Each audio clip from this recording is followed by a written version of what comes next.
இந்த வீடியோவில் தமிழ்நாடு சட்டசபையில் நடந்த காரசார விவாதங்களை பற்றி தாங்க பார்க்க போகிறோம். தமிழ்நாடு முதலமைச்சர் திரு ஜோசப் விஜய் அவர்கள் தன்னோட உரையில் பார்த்தீங்கன்னா, அந்த காலத்தில் பிள்ளையே பிள்ளையே தொல்லையே தொல்லையேன்னு சொன்ன மாதிரி கடந்த ஆட்சியை பார்த்தீங்கன்னா நிறைய மக்கள் தொல்லையே தொல்லையேன்னு சொல்லியிருக்காரு. நமக்கு ஆட்சி செய்ய தெரியாதுன்னோ நம்ம அமைச்சர்கள் மற்றும் சட்டமன்ற உறுப்பினர்களை பார்த்து ஒன்றுமே தெரியாதுன்னு சொல்கிறாங்க. ஆமாங்க, அவங்களுக்கு ஒன்றுமே தெரியாது. மக்கள் சேவை பண்ண தெரிஞ்ச அளவுக்கு அவங்களுக்கு மக்கள் பணத்தை சுருட்ட தெரியாது. டெண்டரை முறைப்படுத்த தெரிஞ்ச அளவுக்கு அதோட ரேட்டை உயர்த்தி ஊழல் பண்ண தெரியாதுன்னு, பதவி உயர்வு மற்றும் பணியிடை மாற்றம் கலந்தாய்வு நடத்த தெரிஞ்ச அளவுக்கு பதவி உயர்வு மற்றும் பணியிட மாற்றத்துக்கு பணம் பறிக்க தெரியாதுன்னு, புண்ணிய பணியிடங்களை உருவாக்க தெரிஞ்ச அளவுக்கு தவறாக அதே பணத்துக்காக அதை விற்க தெரியாதுன்னு சொல்லியிருக்காரு. கோயிலில் நடக்கிற நிர்வாக சீர்கேடுகளை தடுக்க தெரிஞ்ச அளவுக்கு கோயில் பணத்தை கொள்ளையடிக்க தெரியாதுன்னு, தங்கத்தை உருக்கி தார வார்க்க தெரியாதுன்னு சொல்லியிருக்காரு. கனிம வளத்தை பாதுகாக்க தெரிஞ்ச அளவுக்கு அதை விற்று கொள்ளையடிக்க தெரியாதுன்னு, அரசு பணத்தை அரசு கஜானாவுக்கு மாற்ற தெரிஞ்ச அளவுக்கு அது தனிப்பட்ட கஜானாவுக்கு மதை மாட்ட தெரியாதுன்னு சொல்லியிருக்காரு.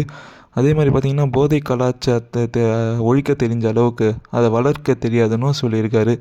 அம்மா, அக்கா, பாட்டி எல்லாரையும் மதிக்க தெரிஞ்ச அளவுக்கு அதை ஓசி பஸ்ஸு, 100 ரூபாய் கேஸு அந்த மாதிரி சொல்ல தெரியாதுன்னு சொல்லியிருக்காரு. அதே மாதிரி பார்த்திங்கன்னா, தாவேகா உறுப்பினர்கள் மக்கள் சேவை செஞ்ச அளவுக்கு சுயநல சேவையை செய்ய தெரியாதுன்னு சொல்லியிருக்காரு. பார்த்திங்கன்னா, டாஸ்மாக் ஊழல் மற்றும் பார்ட்டி ஃபண்டு கட்சி நிதியினர் பேர் ஊழல் ஒவ்வொன்றா வெளியே வருதுன்னு சொன்னார் முதலமைச்சர்.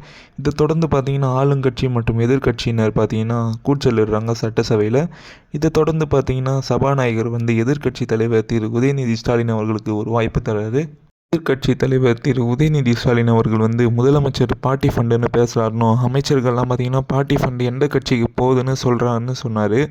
தைரியமாக இருந்தால் இந்த அவையிலே சொல்லுங்கன்னு உதயநிதி நேரடியாக சேலஞ்சு வைக்கிறாரு.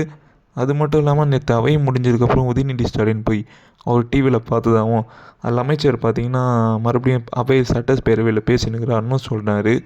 தொடர்ந்து பார்த்திங்கன்னா, திமுகவினர் தங்களுடைய எதிர்ப்பு தெரிவிக்கும் வகையில் சட்டசபையிலேருந்து வெளியே போயிட்டாங்க.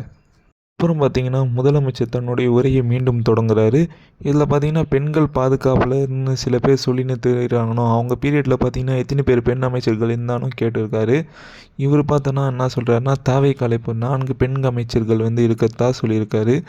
அதே மாதிரி பார்த்திங்கன்னா, கூட்டணி கட்சிகளுக்கு பார்த்திங்கன்னா மெஜாரிட்டியாக இருந்தாலும் சரி, மைனாரிட்டியாக இருந்தாலும் சரி, ஆட்சியில் பங்கு தர மாட்டுறாங்கன்னோ, அப்படி கேட்டாங்கன்னா அவங்கள மக்கள் கூட்டாட்சியை விரும்ப மாட்டாங்கன்னு சொல்லியிருக்கிறாரு திரு விஜய் அவர்கள். அதே மாதிரி பார்த்திங்கன்னா, முதலமைச்சர் இன்னொரு கருத்தையும் சொல்கிறாரு. சில பேர் என்ன சொல்கிறாங்கன்னா, திமுக தயவில் தான் தாவேக்கு ஆட்சி அமைக்குதுன்னு அந்த கூட்டணி கட்சிங்களாம் திமுக சொல்லி வந்ததாகவும் சொல்கிறாங்க. ஆனால் பார்த்திங்கன்னா, அவர் என்ன சொல்கிறாருன்னா, மார்க்சிஸ்ட் கம்யூனிஸ்ட் மற்றும் இந்திய கம்யூனிஸ்ட்டுங்களாம் என்ன சொல்கிறாங்கன்னா, அவங்க சொந்த விருப்பத்தோடு தான் தாவேக்காவுக்கு ஆதரவு தரத்தாகவும் அவங்க யார் பேச்சை கேட்கணுன்னு அவசியம் இல்லைன்னா சொல்லி தன்னோட உரையை முற்றுகிறாரு. அதோடு மட்டும் இல்லாமல் இதோடு பார்த்திங்கன்னா, நம்ம தமிழ்நாடு சட்டசபையும் இன்னையோடு முடிஞ்சது. அதோட சூடான இன்ஃபர்மேஷனுக்கு நம்ம சேனலை மறக்காமல் சப்ஸ்கிரைப் பண்ணிவிடுங்க.